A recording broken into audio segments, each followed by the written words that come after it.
All right.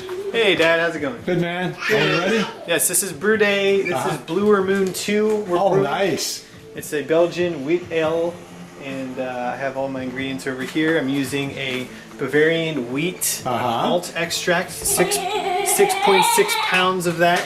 Wow. I have a raw wheat grain.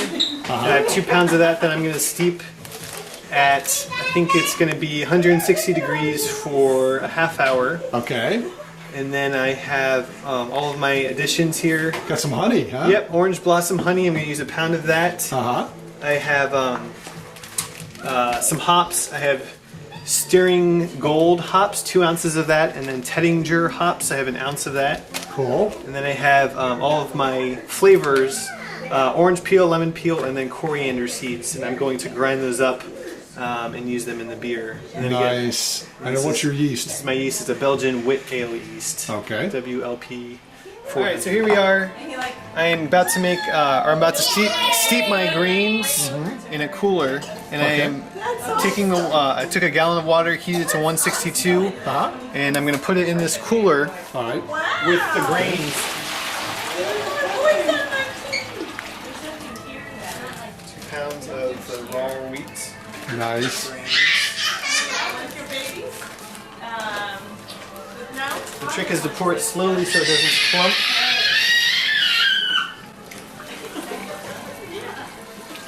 So this will sit in the cooler for about 20-25 minutes? Yeah, about a half hour. All right. Last time I did it for 45 minutes, and I think I'm going to try it for a little bit less. So here we are, and I have 2 pots up top. One is boiling just a gallon of water just to start it for the rest of the boil. And then I also have a gallon in this other pot. Should be at 170. And this is going to be my sparge water, which I'm going to use after I put the grains into the filter. I'm actually going to put the 170 degree water over the grains to kind of wash them out of all of the proteins and whatever else that are in them. So you're just kind of running it through a strainer, which takes out some of the larger grains. Right.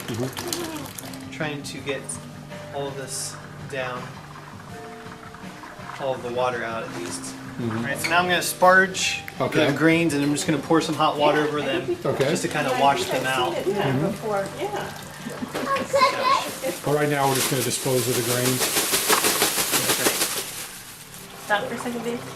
So you're running it through, again, a secondary strain. How much do you have? You can see just a little bit. Are you okay? Yeah. So that's now your wort then? That's my wort. Okay. And then I'm just going to add that into this bucket here. Okay. Jack's now taking the wort and pouring it into the boiling water in the sink. You added water to it? Yeah, about a gallon, right, of boiling water, roughly? Now we wait for this to boil. Okay. And hopefully it's closer because of that previously boiling water. Yes. And then also the 170 degree sparge water, which should have heated up the wort. Okay. So now we are waiting for that to boil, and then we'll add the extract. Okay. That'll be here we are. I have the wort up to a boil. What I'm going to do now is add, I do a late addition extract. So what I'm going to do is just add 50% of the extract at the initial boil. And then I'm going to bring it back up to a boil before I start my 60-minute. How about the honey? You'll keep that for 60 as well? I'll add the honey, right now as well. Okay. And this is going to be 3.3 pounds of malt extract, and with the addition of the additional pound of the orange blossom honey. And what I've done is I've removed the wort from the burner to add the extract, so that way the extract doesn't burn on the bottom of the wort. Good point. On the bucket. Alright, here we go. This is going to be the honey. You add the whole volume? Yep, a whole pound of orange blossom honey. Okay.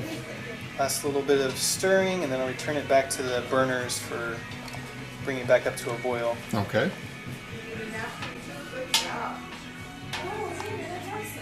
Alright, here we go. This is the stirring Styrian Golding hops. Okay. At 30 minutes, I'm going to add 2 ounces. So you brought it to a boil and let it boil for 30 minutes. Right. And now you're adding this. This is my first hop addition, which Gotcha. normally you do a hop addition in the beginning of the boil.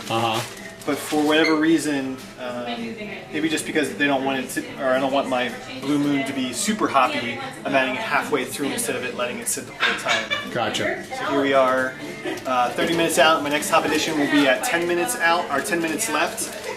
In between that, at 15 minutes, I'm going to add the rest of my malt extract. And then at 10 minutes is the last of the hops, and then at 2 minutes is the rest of my flavorings. And as you can see, I've started grounding. I had whole coriander and whole orange peels, or at least smaller pieces, and I've ground them up with my magic bullet. So what I'm doing is I just took the lemon peels and I'm putting them in my magic bullet. And you did this with the other flavor ingredients, right? Correct. Yeah. And that's what's come out. Nice. Yeah. All right. So, I like paint. We're somewhere between, what, 16 and 15 minutes left in the boil? And we're just going to add this last malt extract, the last 50% of it. And the reason we're adding it 15 minutes to the boil is because they say to sanitize the extract if you add it 15 minutes out. Oh, actually, let me remove it from the heat so it doesn't. Oh, yeah, so you don't burn it. We are at 10 minutes out. We're going to the last hop addition, which is the Tettinger Tettinger hops, 1 ounce. It's going to go in. Yeah, it's 10 minutes out. 10 minutes left in the boil. Late addition hops, huh? Yeah, it's a late addition hops.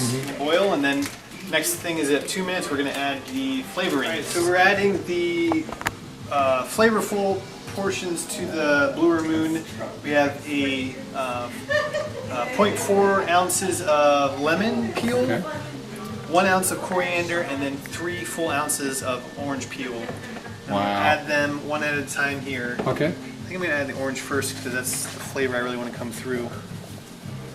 That's how I'll give it more time. Yeah, more time in the boil.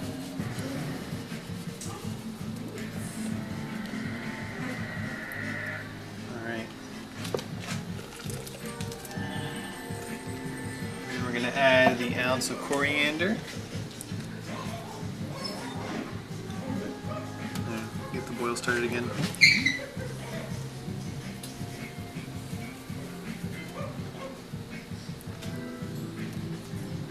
And then 0.4 ounces of lemon. And then you'll let this boil again for just a couple minutes then? Yep, and then the end of the boil is coming to an end. Okay. And then we're going to remove it from the heat, put it in the ice bath. It needs to get down below 70 degrees before I can add it to the carboy. And I'll do that by just submerging it in this pool of water and then continually adding ice to bring the temperature down. All right. Here I am transferring. We finished at 60-minute boil, and Yep. we're going to put it in the ice bath now. Yep, put it in the ice bath to cool down. And just keep checking temperatures. Yep, every couple minutes or so, and it's cooled from the boiling down to 70 degrees. Okay. And now we're just going to add this to the carboy where it's going to do the rest of its fermentation. All right. My lovely assistant is holding it. Yes. Now I want to splash this as much as possible because I want to aerate the wort. Now, is this distilled water or Purified. purified water? Yeah, I guess you want it as close to neutral as possible. I see. So that's what I'm using. Then you'll just get the rest of the grains out. Yeah, grains and whatever goodies else are in here. Now what I'll do is I have lines on the side of the carboy, and that's going to indicate for me when I'm at the 5 gallons. That's a good job to aerate it before it's full. Yeah, that way. There he is. Superman man.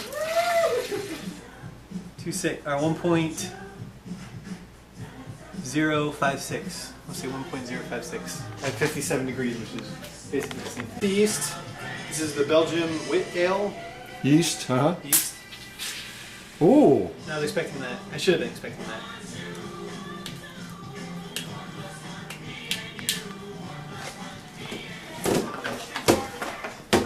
That That's important for aeration of the, and also mix the yeast in probably. Yeah, it mixes the yeast Yeah. in, and then gives the yeast oxygen, which they really like. This is set at 68 degrees? 66. Yeah. 66, okay.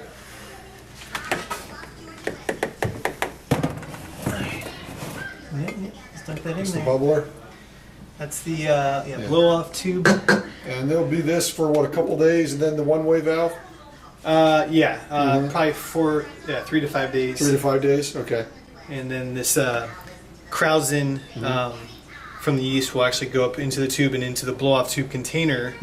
And then after that's all finished transferring, I'll replace it with a 3-piece airlock, which Nice. will let the carbonation escape, but without letting anything else get into the beer, which is most important. And that's my Blue Moon. Yay! Yay!